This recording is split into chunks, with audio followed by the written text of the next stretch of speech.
Dhaggeeffattoota keenya kabajamoo kun hordofaa jirta Oromiyaa Dijiitaal Miidiyaa sagantaa addaati. Sagantaa addaa kiyya kan guyyaa addaatiin dhimma tokko irraa haasa'uu fi asirra dhiyaadhee jira. Dhimmichi isaallee akkuma beekamu yeroo ammaa kana miidiyaaleen hedduu irraa waan kana irraa haasa'aa jiranii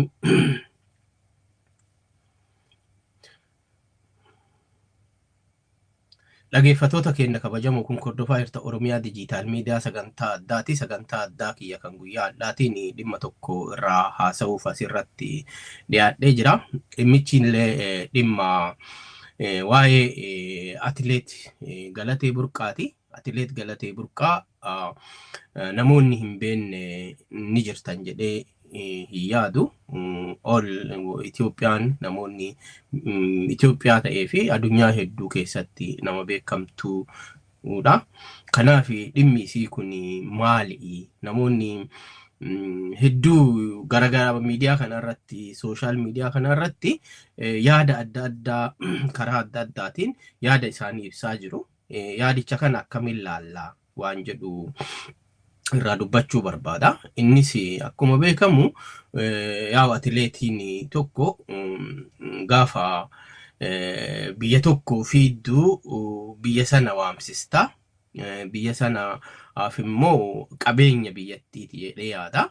Kanaaf akkasuma mootummaan illee qabeenyota qabu keessaa namoota akka ambaasaaderattis namoota biyya sana beeksisan namoota yoo fiiganii jiranii alaabaa isaanii biyyoota irra fiigan san keessatti addunyaa keessatti ol kaasanii fi kanaaf dhiibbaa hedduu qaamota geessanii biyya sanii fi karaa diinagdeetiinis haa ta'u karaa hedduun dhimmoota biyya tokkoof barbaachisan hundaayyuu karaa atileetii biyyattiin tokko waa hedduu argatti jedhee yaada.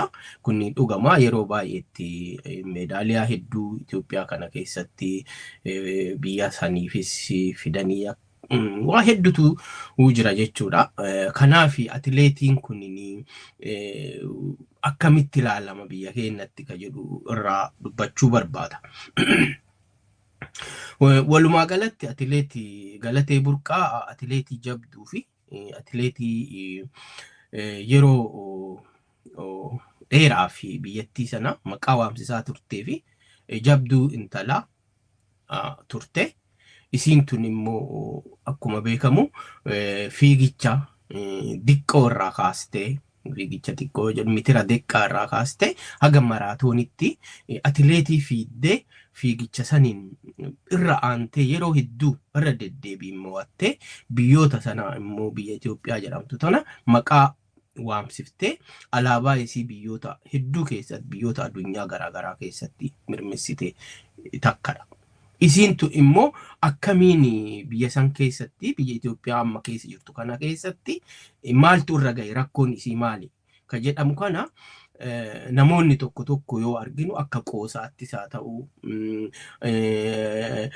bifa fuudhaa heerumaatiinis wal qabsiisanii namoonni hedduu maqaa isiillee xureessuu yookaan maqaa atileetiillee xureessuu waa hedduu kakaasan argina. Isa kanniin yeroo baay'ee namoonni karaa adda addaatiin sababa adda addaa sooshaal miidiyaa kanarratti yookaan ittiin waa argatu yookaan uummata isaa harkisaniiti achi foloowerii baay'ifatu sababuma akkanaa kanniiniif maqaa namarratti tuulu maqaa balleessu jechuudha. Isa dura gadi fageenyaan waa'ee atileetii maali waan jedhu irraa beekuutu dirqama jedhee yaada jalqaba. Kanaaf atileetiin tun jabduudha. Atileetii isii tana qofaa miti waa'ee atileetota Itoophiyaa keessa jiranii yoo kaasnee jennu hundi isaaniiyyuu qabeenya biyyattii sanaati biyya Itoophiyaa jedhamtu tanaati jechuudha. Dhimmi kunini dhimma dhuunfaatii miti. Amma akka isiinis baatee gara miidiyaatti baatee gaafa waan isiin haasoftu dhageenyu namoonni tokko tokko immoo waan isiin haasoftu kana bifa qoosa'aatiin akkuma amma dura jedhe bifa qoosa'aatiin gadi diqqeessanii ilaaluu yoo isiin boottuu itti qoosuu namni gaaf tokko miidiyaatti bahee gaafa bo'e rakkoon wayii jiraachuun beekamaadha. Rakkoo kana immoo gadi fageennatti hubachuu qabna. Keessayyuu namni bo'aa jiru kun nama akkamiiti ka jedhu illee ilaaluu qabna. Maaf bo'e waan jedhu saniif illee ilaaluu qabna. Qaamni nama kana boochise maal jedhu eenyullee ka jedhu ilaaluu fi yaaduu itti yaadne yeroo yaada kenninu yeroo nama qeennu yeroo waan wayii dubbannu waan an qabatamaa tokko irraa kaaneeti nama qeequu yookaan nama saniini wanti kun sirrii miti jechuu ni dandeenya jechuudha. Akka amma atileetii Galatee Burqaa namoonni hedduu itti kaasaa jirani miidiyaaleen hedduullee kan itti kaasaa jirani keessattuu miidiyaaleen gara warra kaabaa kuni irra guddaan akka waan dogongorri isii bira jiruutti kaayanii yookaan kaanii dubbatan argina. Inni kun maaltu uumame maaltu ta'ame ka jennu namni gaafa fuudhaa heerumaa walitti dhufu atileetii Galatee Burqaa kana dura oduu abbaa manaatitti hin heeruminis qabeenya nama horate qabeenya waggaa dheeraa nama fiigaa ture nama akka miidiyaa irratti isiin dubbattetti bara 2009 irraa walitti dhufanii 2010 irraa adda ba'uun dhufee jechuudha. Kanaafi maali kun yeroo wal fuudhan yeroon wal fuudhan sana dura 2009 dura isin fiiga yeroo hedduu fiiddee mo'ataa turte yeroo hedduuf mo'atteetti qabeenya horatteetti qabeenya horatte kana gaafa abbaa manaa qaama kiyya jetteetti dabalamtu waan kana hundaan itti dhufte jechuudha. Gaafa itti dhufte qabeenyi kunini akka seeraatti ka dura galmaa illee haa ta'u ka abbaa innis qabu haa ta'u walitti qabanii bifa hedduun gaafa walitti namni wal fuudhu walitti dhufu qabeenya qaban bifa hedduun walitti fidaniiti waliin jiraachuu fi karoorfatanii jechuudha. Isinis akkuma san abbaan manaa kiyya qaama kiyya nama jiruu kiyyaaf waliin guddadhu jetteeti yaadde bakka bu'iinsa guutuu waa hundaayyuu itti kennite jechuudha. Qabeenya horatte kana hundattuyyuu qabeenya achiin booda erga wal fuudhanillee waliinuu horatan kanaafillee bakka bu'iinsa guutuu akka jijjiiruu danda'u akka waa hunda godhuu danda'u qabeenya guutuu yoo namaa kennamu waan tokko keessa hambisuu osoma jiruyyuu namoonni gariin wal amanuu fi walitti abdii guddaa walirra kaa'atuu irraa kaka'eeni maal godhuu waan hunda walii kennu jechuudha. Qabeenya sana namichi akka sochoosu akka barbaadamitti akka sochoosuu danda'u nama kanaa kennite abbaa manaa kanaa kennite abbaan manaa immoo immediately maali durallee akkuma isiin dubbatte nama shufeeraa si taaksii isiin deddeebisaa bakka tireeningii iddoo adda addaa geessaa nama ture achi booda gara jaalalatti akka gabanii akka wal fuudhuun erga gaafatanii booda yeroo dheeraa osoo hin turin waggaa tokko keessatti walii galanii bara 2010tti walii dhufee warri kun wal fuudhe jechuudha. Kanaafi namichi kunini yeroo kanaayyuu yeroo tilmaamu yeroo dhufuuyyuu maaliif akka dhufe immediately waan kanatti waan daddafee waan kana murteessee qabaa jechuudha. Durumaa yaadee jechuudha. Amma inni guddaan namichi kun qabeenya kana maaliif saamee miti irra guddaan namni gaafa walitti dhufu tokko karaa jaalalaatti walitti dhufu jira kammoo qabeenya walii hawwee qabeenya walii barbaade walitti dhufutu jira. Kanaaf namoonni tokko immoo argite waa adda waan wantoota addaa walirraa barbaadanii wantoonni kan dhufanillee jiraachuu ta'u firummaa waa hedduutu jira. Kanaaf namichi kun yoo malaallu maaliif yeroon inni ittiin waan kana murteessee akka isiin adda ba'u barbaade yeroo isiin sanuu eeggate wantoota piroosisoota hedduu godhaa ture. Piroosisoota oduu isiin hin beekne hedduu jalaan raawwataa ture. gaafa isin fiigichaaf fi gara biyyaa alaa deemte jettu gaafa kan xalaa gabaabduu akkasii irraa dhageenye barreessee fi biraa badee jechuudha. Kuni achi booda maaltu ta'ameedha namichi kaayyoo namichaa kana yoo ta'e jedhe kaayyoon namichaa durumaayyuu kana waan ta'eef durumaayyuu qabeenya isii saamuu qabeenya abbaa qabeenyaa ta'uu atileetiin maallaqa qabu maaliif yeroo fiidde jettu badhaasa bareedaa argatta biyyoota alaa irraa badhaasa saniin immoo namoonni hedduu akka Qananiisaa Daraartuu Tulluu fi Hayilee Gabrasillaasee fa namoonni hedduun adda qabeenya guddaa horatanii biyya san keessatti ittiin socho'aa jiran kana fiiganiiti ka argatanii jechuudha. Ka Galatee Burqaa illee kanaa gadi hin turre jechuudha. Maaliif saamamte malee jechuudha. Amma inni guddaa irraa dubbachuu barbaadu namichi maaf saamee miti. Namichi kaayyoo isaati fedhii isaati tilmaamni inni duraayyuu itti tilmaamatee waa argachuu barbaadu itti galeessa kana waan ta'eef inni maa saamee maaf abbaa qabeenyaa ta'uuf maaf akkas ta'e kan jedhu nu barbaachisudha. Achiin booda waan ta'etutu wannaadha. Nama jibbisiisa. Waa'ee mootummaati. Waa'ee mootummaa jechuun yoo atileetiin biyya tokkoo fi qabeenya yoo jenne atileetiin biyya takkaa qabeenya atileetiin biyya takkaaf immoo waa hudda jechuudha. Biyya san biyya atileetiin nama waraana raayyaa ittisa biyyaatitti fi raayyaa ittisa biyyaadha jiru kana miti. Raayyaa ittisa biyyaa kaadha jiru kana kan ilmaan Oromoositi ilmaan saba biyya Itoophiyaa keessa jiran saboota garagaraa fuudhanii rashanan kana miti. Ka fuudhanii ajjeesan kana miti. Kan nama mana irra guban nama irratti hiyyeessarra mana guban kan osoo hin taane raayyaa ittisa biyyaa dhugaa ka biyya takka dhaabatu ka daangaa eegu raayyaa ittisa biyyaatiif atileetiin qaama biyya tokko jedhamtuu fi barbaachisaadha. Atileetii ambaasaadara biyyattii tokko addunyaa irratti beeksisu jedhee yaadaan akka kiyyatti jechuudha. Mootummaan amma maal godheef maaliif atileetiin tuni dubartiin mirgi isii cabe akka isii irraa dhagaa jirrutti qaamni isiin bira hin deemne hin jiru. Qaama poolisii bira deemteetti abbaa langaa bira deemteetti fitii biiroo haga ol durasii deemtee jirti jechuudha. Kanaafi qaamni mootummaa maal godheefidha. Okay. Eentu eegaadha. Immoo namni tokko dubartii taatee qofaaf saamamuu qabdi. Yookaan immoo namni tokko lafumaa ka'ee nama saamee maqaa abbaa manummaatiin maqaa bakka bu'insaatiin. Bakka bu'insi jechuun bakka bu'insi yoo waan sana seeraan namni tokko xalaan bakka si buusaa wanti bakka si buusaa jiruu fi waan kana naa hojjedhan yeroon qabuudha. Yoo immoo waan sana waan namni sun naa hojjedhu hin jenne sana karaa biraa karaa faayidaa keetiitti jijjiirtee itti fayyadamte seera biyyattii keessa hin jira. Seerri biyyattii keewwata isaallee waa yaadachuu baadhe namoota adabaa jechuudha.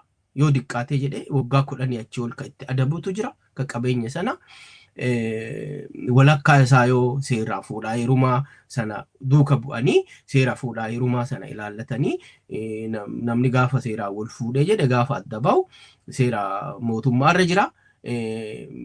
Bifa qabeenya qaban sani 50 adda fudhatanii deemu bifa ijoollee qabanii fi ijoollee hin qabne ilaalamee jechuudha. Kanaaf 50 sanillee akka hin fudhanne mana takkitti hafteefillee namni kuniin mana murtiitiin iyyuu irraa fudhatee mana murtiitiin daandii irra baasuu barbaada jechuudha. Dhiifama. Daandii irra baasuu barbaada jechuudha. Okay. Yoo kun kana ta'u qaamni seeraa kun qaamni abbaa alangaa yookaan abbaan seeraa biyyattii suni qaama kamiif dhaabbata? Seera barreeffama biyyattii irra jiru seera bulmaata biyyattii irra jiruuf dhaabbata moo nama dhuunfaatii dhaabbataadha ammanni guddaan jechuudha. Seerichi ka jedhu namni tokko yoo xalayaa bakka bu'insaa itti kenname sana ittiin daangaa darbee waan sana ittiin dureessa itti ta'u yookaan ittiin duroomuuf yookaan qabeenya nama sanii dhabsiisuu fi waan kanneen irraa atti karaa dhuunfaa isaatiin ittiin deemee fi yoo kallattii itti bakka buufame sanii fiixaan baasuu dadhabe adabbii mataa isaa akka qabu seerichi lafa kaayaa jechuudha. Seera kana maaf hin fayyadamnedha. Kanaaf qaamni poolisii maaliif yoo itti atileetiin tun iyyattu deebii gahaa maaf hin kennineef? Irra guddaa biyya san keessa poolisii jechuun irra guddaa atileetiin biyyattii sanii qaama guddaa poolisiiti jechuudha. Warroota poolisii keessaa dhufan irra guddaan atileetonni jechuudha. Karaa ispoortii, karaa adda addaa, karaa saniin dhufanii warroota addaa biyyattii sana maqaa waamsisaa jiranii jechuudha. Qaamni kun qaama isaattuu miidhamaa jira. Qaama isaallee yoo ta'uu baate qaamni Itoophiyaawii ta'e tokko namni biyya san keessatti Oromoo ta'e qofaa fi dararamuun qabu maali fi qaamni kunin atileetii tanaa fi laaluu dadhabeedha. Amma irri guddaan mootummaan maal jechuudha. Nu dhimma mootummaa as keessatti namoonni tokko tokko dhimma mootummaa ati maal ka jedhu kaasuu danda'an.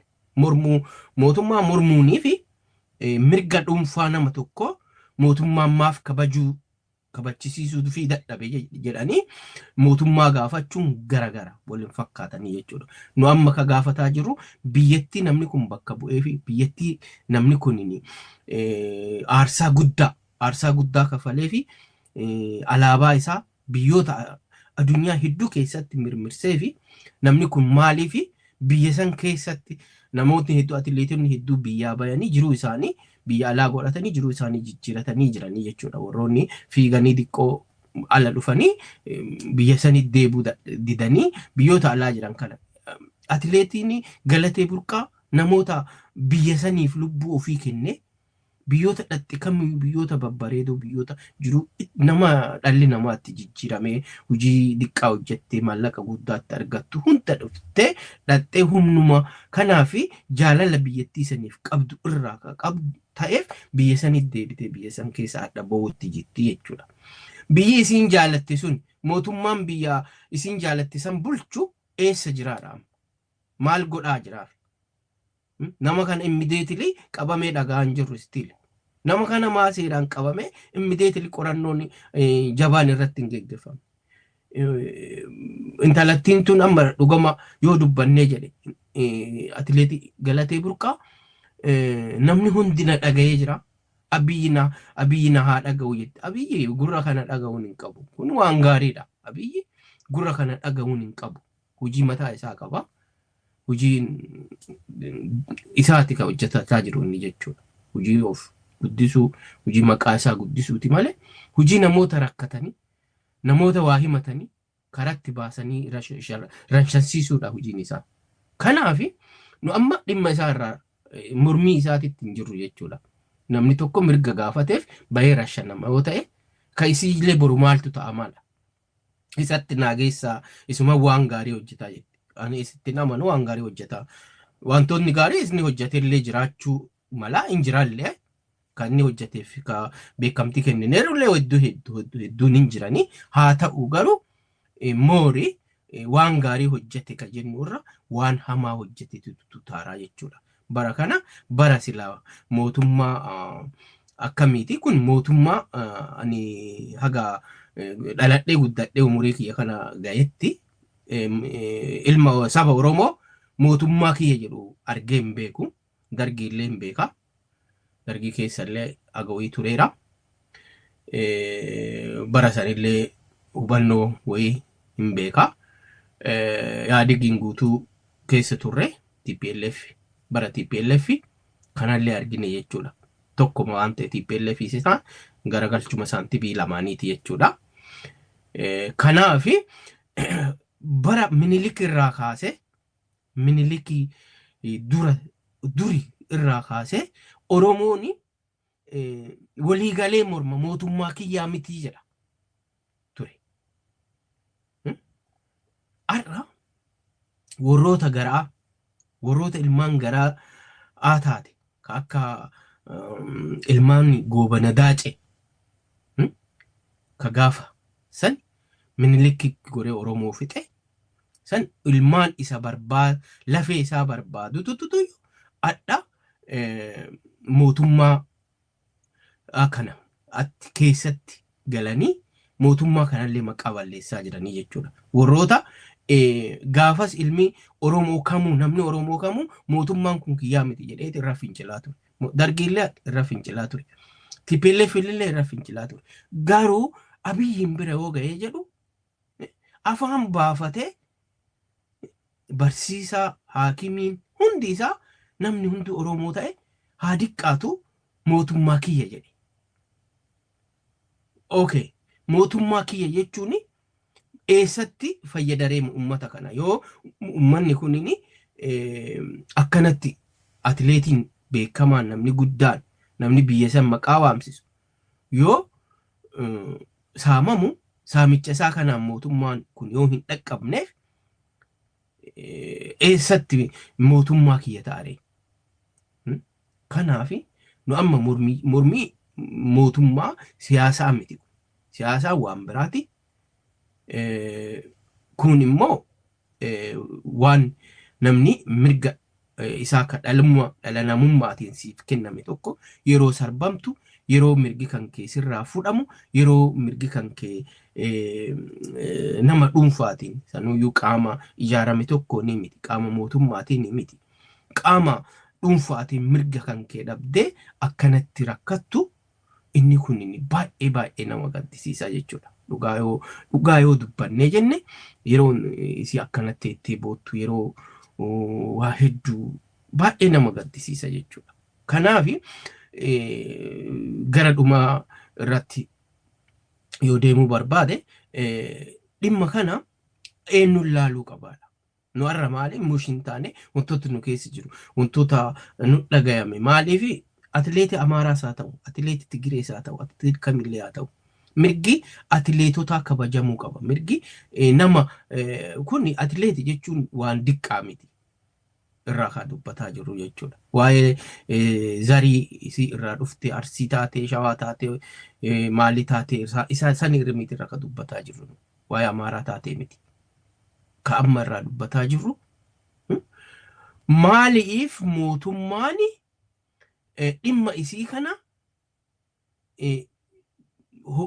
fixuu fi dadhabee waggaa dheeraaf haga daandii irratti ba'uu geettu dirasi maaliif cadhise biiroon fitii ministeerii jedhamu sun maaliif mirga isii xalaa argisiisaa turte xalaa sana maaliif raawwatuu fi dadhabe qaamni poolisii maaliif nama kana wanjala hojjetee jira wanjalanyaadha namichi namni waan kan kee hin taane 50% na jennu percentiin 50 qabeenya walii horatan keessaa yoo inni fiduu baate yoo isin illee fidde baate haadha manaatiif abbaa manaati qabeenyi sun qixa qoodama haa jennu harka 50 isaa san fudhatu osoo seera kennaaf malee sanillee seeraan roorristeeti miti kan fudhattu sanillee roorriste yookaan dhossite yookaan zarii keetitti jijjiirte mana haadha gatii didiqqoon haadha teetiif obboleeyyan keetiin mana gurgurata maqaan naannessaa fi namni 200tti mana gurguruun jiru Finfinnee keessatti maqaa ittiin naannessuu fi maqaa ittiin jijjiiruu waan ta'e malee nama irraa gara nama biraatti maqaa jijjiiraa fi mana kana kaayee jira jechuudha. Nama kana immediate bahee fuudhee jechuudha. Maaliif taargeeffateeti itti dhufe waan ta'eef jechuudha. Namicha kanaa fi namichi wanjalanyaadha. Namichi kun yakkamaadha. Yakkamaa kana qaamni seeraa irratti gurmaa'ee biyyattii sanatti seera dhabdummaa biyya san keessatti deemamaa jiru kana dhaabuuf wantoota kun waan guddaadha. Nama gateettii biyyattii tokko ta'e irratti gateettii biyyattii sanan amma gaafa atileetiin tokko fiigee alaabaan isaa ol ba'u alaabaa sanillee jaalatu yoo baanne guyyaa tokkollee alaabaa sanillee alaabaa kiyya hin jenneellee fudhachuu baanne maqaa Itiyoophiyummaa sanaan maqaa Itiyoophiyaa himannee jiraanna waan ta'eef imimmaantu jennu mara jechuudha. Maaliif yoo isaan fiigan akkamitti jalateennee laallee TV jalateennee yoo isaan biyya nu jiran dhufan biyya sanannee hamilee taanee fi namoota akkasii kana yoo wanti mirri biyyummaa jedhamu suni hagana nu dhagayamun ummaan mootummaa kanaan wal morminee biyya keessaallee baane jechuudha. Kanaaf warroonni qaama mootummaa keessa teettanii waan adda nyaatanii bultan qofaaf jettanii durgoodhaa maqaballeessiif isiniif kafalamuuf jettanii yoo atileetiin jaarmiyaa guddaa tokko jaarmiyaa biyya tokko beesisu qaama biyya tokko biyya addunyaatti Itoophiyaan akkam akka taate akka turistii akka nama turizimii waa argisiisu sanatti yeroo alaabaan isii alaabaa biyyoota gugurdatanii waliin sababa Galatee Burqaa fiitteef mirmirfamuu fi ol baafamu miira nama dhagayamu sana yaadachuu qaba. Eenyutu yaadachuu qaba? Mootummaan Abiyyi, Dr. Abiyyi yaadachuu qaba waan kana, beekuu qaba waan kana. Raayyaa ittisa biyyaa faarsuu qofaa miti. Raayyaa ittisa biyyaa ka caalu kunillee qaama dippiloomaasiitii fi qaama biyyoota tokko gara biyyoota biraatiin wal barsiisu keessa atileetiin qaama tokko waan ta'eef yeroo gabaabaa keessatti nullee jechuudha akka namaatitti wanti kun waan nama nu dhagayameef dubbanna waan nu dhagameef irraa dubbanna jechuudha. Maaliif qaama warroota didiqqaa maqaramaaf akkasi heerumte qaramaaf Amaara heerumte qaramaaf Tigiree heerumte jedhan san keessa hin jiru. Dhiifama naa godha abbaan waa'ee fuudhaa heerumaa abbaan zarii fedhe fuudhuu danda'a. Maaliif innumaayyuu seera saayinsiititti adda oduu siqanii fuudhanii jiiniin booda dhufu kiroomoosoomiin waliin fakkaatu walitti akka adda sissiquuf kun baayoloojii hundi keenyaa barannee jirra hin beektanii wantoon namni arra aadaan badee maaliin badee namni fira fuudhaa egaa fira fuutee jettu yaa wantoota jiru saayinsii waan jedhullee yaadadha. Isa sanii fi mitiyyuu garuu waa'ee zarii dhalli namaa dhala namaati. Kalee abbootiin keenya Amaaraaf Tigiree fuutee sabni biraa immoo Oromoo fuudhee garuu aadaa ofii wal kabajee waliin jiraata. Biyyi Itoophiyaa tun biyya waliin jiraatanii jechuudha. Kanaaf warroonni wanti didiqqoon arsii malee fuudhin shawaa malee fuudhin jettani isi asuma irraa rakkoon qabu abbaan fedhe ka fedhe fuudhuu mirga isaati. Kuni waan dhuunfaati jechuudha. Waan jaalalaati jechuudha. Arra anini dhugaa atileetii Galatee Burqaa maa nama san jaalatte hin jedhu. Yeroo sana jaalatte yeroo sanatti itti heerumte sirrii turte. Garuu namichi immoo hattuudha, yakkamaadha. Yakkamaan seeratti nuuf haa dhiyaatuudha amma gaafiin. Nullee qaama biyya san keessa namoota biyya biraa biyya san himanne namni kamuu biyya kana dhufe amma ati aadan biyya kam eessadhaa dhufte onaan Itoophiyaa jedha afaan guuttadhe jechuudha. Biyyi kiyya Itoophiyaadha. Waa'ee zariitiitti deemne. Namni kamuu biyya sadaffaa yookaan biyya lammaffaa keessa jirra jechuudha. Gara kamiinuu haa ta'u. Biyyi keenya tokkoffaan Itoophiyaadha jennee himannaa jechuudha. Kanaaf miirri biyya saniif qabnu yeroo baay'ee yoo namni keenya miidhamu yoo dhiyaattis miidhamu yoo kaabattis bahattis bakka kibbattis miidhamu nu dhagayama. Maaliif rakkinni sun furame Itoophiyaan tuni biyyi Itoophiyaa kana keessa sabni Itoophiyaa kuni waliin jiraachuu danda'uu qaba warroota jedhee amanu keessaa nama tokko jechuudha. Kanaaf waa'ee tokko baluu waa isi achi dhattee fi qaraa akkas taate warroonni jettan kun yaada didiqqaadha, yaada mandaraati. Isa kana dhiisaa. Namni gaafa jaalate abbaa fedhe heerumuu danda'a. Gaafa jaalatte abbaa nama kana heerumteetti namichi immoo waa'ee sanan kabanye jechuudha. Waa'ee isi kabajuu fi dide kanaaf dhiifama naa godhaatiiti wantichi baay'ee waan dhagaamee fi miira keessa waan galchee fi wantoota kanneen irraa dubbadhe wanti achirraa dubbadhaa jiru waa'ee siyaasaati miti. Siyaasaa ilaallatu dhimmichi kun dhimma nama qaama biyya Itoophiyaa jedhamtu tanaa barbaachisu saamamuu isaa abbootiin alangaas abbootiin murtiis namoonni hadhaa abukaatoo taatanii namoota hojjettan kan warroonni kalee yeroo mirgi ilmaan Oromoo isaa ta'uu saboota biraa yeroo sarbama Oromiyaa keessatti xabaqaa taatanii namaa dhaabbattan atileet Galatee Burqaatiif xabaqaa ta'aa firii dhaabbadhaa jaalala isii qabdan kakalee jaalattan ka gaafa isiin fiiddu akkuma dur Qananiisaan Hayizoo Galatee jedhe san Hayizoo Galatee jedhaani si cinaa jirra jedhaani hundi kennaa qabeenyi isii akka deebi'uuf irratti hojjetuu qabna. Namoonni hundinuu qaamni seeraa warroonni ogummaa seeraa qabdan warroonni biyya keessas biyya alaa jirtani nama kana atileetii Galatee Burqaa cinaa dhaabbattanii baasii tokko malee akka gargaartanii saba sana ta'uu keessan Itoophiyummaa keessan ka saba kamiiyyuu Oromoo xabaqaa Oromoo qofa yookaan abukaatoo Oromoo qofa yookaan abbaa murtii alaa Oromoo qofti haa dhaabbatuufi jedhaa hin jiru. Kamiiyyuu haa ta'u qaamni biyya keessas biyya alaatis yoo jiraatu nama yakkamaa nama yakke nama yakkamaa nama saame isa kana seera dhiyeeffame hamileen atileetii tanaa deebi'ee akkuma kalee alaabaa biyya biraa irratti alaabaa Itoophiyaa tana mirmissite akka deebitee hamileen isii lafaa ka'u taasisuu fi immoo qaamni biyya sana bulchaa jirtu keessattuyyuu qaamni poolisii fayyummaa yookaan nageenya isiitiif boru maaltu irra gayaa hin beekan nama kana baatee gaafa waawii dubbatte Itoophiyaa keessatti du'uun baay'ee salphaadha. Nama ajjeesuun salphaadha. Nama ajjeesuun nama haga biimbee ajjeeseeti jechuudha. Yeroo ammaa kana nama ajjeestaa inni dhamtaa achi bakkaan dhumatee jechuudha. Namni du'e suni hooyyanii yeroo gabaabaa 7-2 bira hin darbu jechuudha. Kanaaf isii eegaa qaamni seeraa eeguu qaba.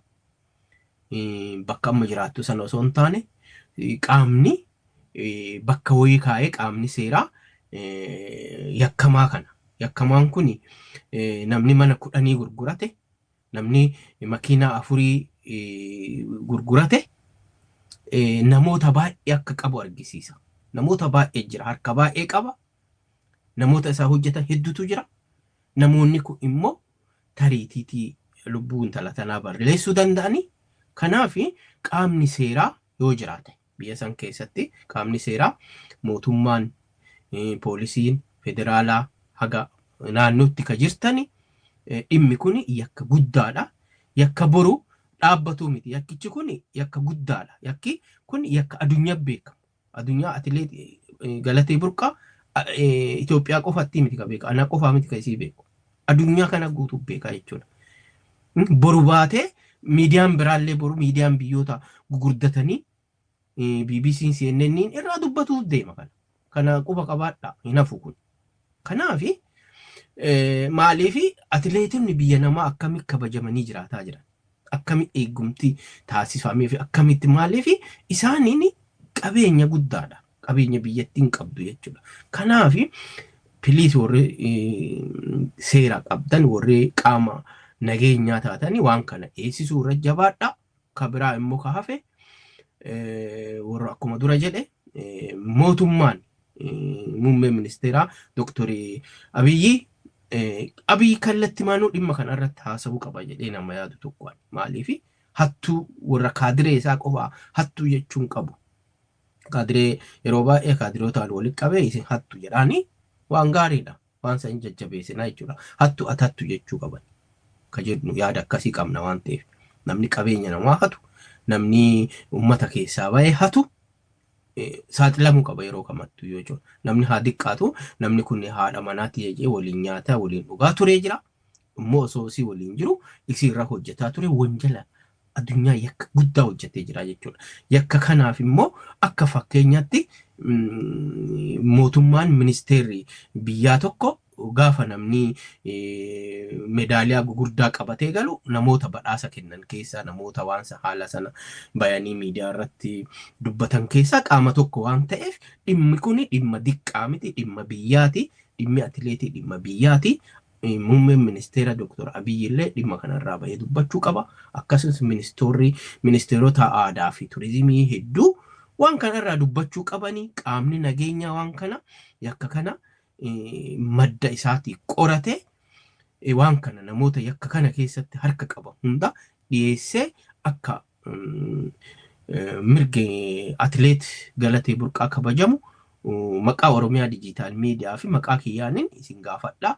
As keessatti wantoonni tariitii mooshin ta'e dubbadhe jiraachuu mala wantoota amma siyaasaa fakkaatanis jiraachuu malu dhimmi kun waa'ee siyaasaa irraa haasa'uu fi miti yeroo tokko tokko wantoonni walitti dhufan yoo walitti dhufanii jedhan seerri dhabdummaan biyya san keessa babadhachuu irraa kaka'e mootummaan hojii kiyya ka jedhu mataa isaa adda baafatee hojjeta qaamni biraa immoo hojii isaa adda baafatee hojjeta qaamni kun immoo kan nama miidhaa jiru ta'uu hundi keenya beeka isa kana irraa dubbanna inni kun illee jijjiiramuu qaba isa kana illee ka jijjiiru nu'uma jechuudha biyyattiin suni biyyattii Itoophiyaa jedhamtu tuni biyyattiin Itoophiyaa jedhamtu tuni nama waan addunyaa tana irraa yookaan bakka biraatii dhufe namni achi qubatee hin jiru hunduma keenyatu achi jira hunduma keenyatu achi ba'e hundinuu biyya alaallee warri jiraannu Itoophiyaa jennee himataa jiraanna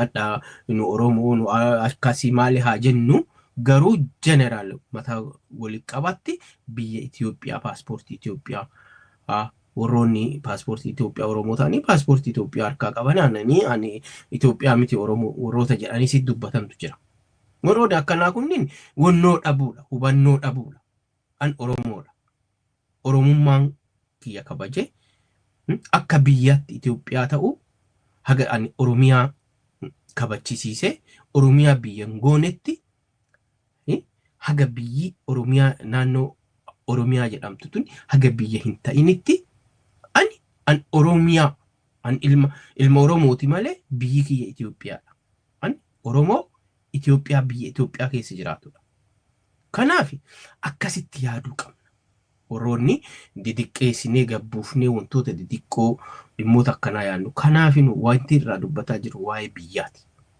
biyyi tun immoo abbaa qabaachuu qabdi abbaa biyya tana eeguu qabaachuu qabdi biyyi amma yeroo ammaa kana abbaa dhabdeetti jedhaa jira biyya abbaa dhabde kana abbaan yeroo ammaa kana biyyattii san keessatti aangoo harkaa qabu muummee ministeeraa Dr. Abiy Ahimadiiti. Dr. Abiy Ahimadi yoo mirga dhala namaa achi keessatti hin kabajne ta'e yoo namoonni bayanii akkuma argin namni qabeetti akka hoolaatti si gorra'u ta'e yoo si rashanu ta'e fuudhee mana hidhaa si geessee yoo hin jiraanne kanaafuu namni kuni maal godhaa jira biyyattii sana tasgabbeessuu hin dandeenye aangoo ofiis kabachisiisuu hin dandeenye jechuudha yakkamtoota seera dhiyeessuu hin dandeenye jechuudha kanaaf wantoonni nu yoo waa'ee seera dhabdummaa dubbannu kaadiroonni bilxiginnaa waa'ee jibbinsaa Abiyyi dubbate jedhanii namatti dubbachuu malu nu isaa miti amma dhimmi kamuu biyya eenyuyyuu haa bulchu Abiyyi bulchin jedhaan jiru haa bulchu garuu achi keessatti yeroo biyya sana bulchinu keessatti mirgi dhala namaa haa kabajamudha mirgi dhala namaa haa kabajamu namni nagayaan bahee haa galu namni qabeenya isaa saamamuu haa dhiisu dhimmi nurraa dubbataa jiru kana dhimmi kun immoo warra faarsee bulaaf warra adhawaa waa'ee mootummaa kana jabeessee ol kaasee wantoota nu dubbannu kana diqqeessee mootummaa kanaaf deeggaruu fi qaama kaffalutu jira jechuudha qaamni kun immoo yeroo kamuu namarra duula kun qaama badiiti jechuudha qaamni kun qaama badiiti arginee jirra kaleellee gaafa TPLF warroota biyya alaa yeroo nu jiru yeroo waa'ee TPLF kuffisuu irratti kokkee qabnee asitti iyyinee waa hedduu cinaa dhaabbannee ijoollee biyyaa jabaadha jennuun sanitti isin ajjeefna jedhanii xalaa nu barreessaa turan baasin nama nu ajjeesu biyya amma jiru kanatti akka nu ajjeesanii yeroo gabaabaa keessa akka nu ajjeesan nutti maa warra turedha adda eessa jira warri sun hin jiru Complete ilmaan jiru. Warroonni gariin immoo gaafasuma ajjeefaman odumanuu ajjeesuu miti nama nu ajjeesiyyuun qopheessine afaanumaan waan jedhaa turaniif isaan baay'ee ajjeefamanii jechuudha yeroo sana ofuma mataa isaaniitii wal ajjeesanii of ajjeesanii namoonni hedduu dhumate jechuudha warri sunniin. Immoo deebi'aa dhaka biraa hoo taa'anii waan mootummaan hojjetu ka biraati wanti kaadirreen hojjetu ka biraati jechuudha. Mootummaan kun hojii hojjetaa jira hojii hojjetaa jira. Garuu hojii mootummaa hojjetaa jiru eentu balleessaa jira kaadirree gogowwaa warruma faarsee hojii dhaabee faarsee buluu barbaadutu mootummaa kanallee dadhabsiisaa jira. Mootummaan kunini akkamii akkaan godhufe yeroo dheeraarraa haasaa turreerraa nu wannaan jiru amma kaaliyoof kallattiin teenna mootummichi kuni dhimma atileet Galatee Burqaa dhimma ofii godhatee dhimma immoo dhuguma dhimma kana fitii argate taanaan mootummaan Itoophiyaa dhugaa atileetii hubateera jedhee yaadaan. Dhugaa baay'ee galateeffadha gaafa mirgi nama kanaaf mootummaa galateeffadha utuu ta'e mootummaa yakka biyya san keessatti raawwatamu hunda eeguu dirqama isaati waan ta'eef waan yakka sana eegee fi miti ka galateeffadhu jechuudha. Dhimmicha kana hordofee hojii kiyya jedhee yeroo itti kennee nama dhuunfaattu abbaa manaattu saame jechuu baate waan kana yoo raawwate dhugamaan seerrini atileetotaallee haa ta'u seerri namaa biyya san keessatti yoo mootummaan itti yaadee hojjete hin jira jennee yaadna jechuudha. Kanaaf mootummaa akka inni yakka hojjetaman hin jajjabeessine. Yakka hojjetame sana namoonni mootummaa jalatti dhokatanii golga godhatanii akka badii biraatiif hin saaxille mootummaan dhimma kana hatattamaan furmaatatti kennuu qaba jedhee qaama gaafatu keessaa ani fi Oromiyaa Dijiitaal Miidiyaa bakka bu'ee ofis bakka bu'ee qaama dhimmi ilaallatu hundaafuu mirgi yookaan qabeenyi atileet Galatee Burqaa saamamte yeroo gabaabaa keessatti akka deebi'uu fi yakkamaan abbaan manaa isii akka seeraan to'atame murtii sirrii ta'e akka argatu kabajaadhaan gaafadha jechuudha. Kanaaf kun hordofaa jirta Oromiyaa Dijiitaal Miidiyaa sagantaa addaati. Sagantaa addaa dhimma atileet Galatee Burqaa irraati ka haasa'e. As keessatti immoo akkuma beekamu waa'ee dhimmichi qaamni hedduu waan keessa hirmaatee rakkoon kun akka hin baanee fi ugguraa waan turanii fi seerri hin jiru jechuurraa kaka'uun dhimma siyaasaas gaggabaabsaatti makaa ture. Isa kana na folchaa maalii fi dhimma siyaasaarraa haasaa jedheeti miti ka dhufe waa'ee humaanitiiti. Waa'ee kuni waa'ee mirga dhala namaati. Kanaaf akkasitti na hubadhaa sagantaan kiyyaa gabaabduun kanumaan xumura sagantaa biraatiin hamma walitti deebinutti nagaan naa turaa jedhaati. Kun hordofaa jirta Oromiyaa Dijiitaal Miidiyaa. Namoonni Oromiyaa Dijiitaal Miidiyaa sabskraayibii fi laayikii gootanii hin jirree fi maamila nuu taatanii hin jirre maamila nuu ta'a sabskraayib godhaa akkasumas sheer godhuun facaasuuni wal biraan gayaa laayikii illee godhuu fi mallattoo bilbilaas tuquu hin dagatina yeroo nu waa wayii waa haarawaa dalalnu akka dafee isin dhaqqabuuf akka dhimma sana ilaaltaniif akka isin gargaaru kana godhaa. Na folchaa sagantaan kiyya kan guyyaadhaa kanumaan xumuraa hamma sagantaa biraatiin walitti deebinuuf nagaan naa turaa horaa bulaa deebanaa isiniin jedha. Galatooma.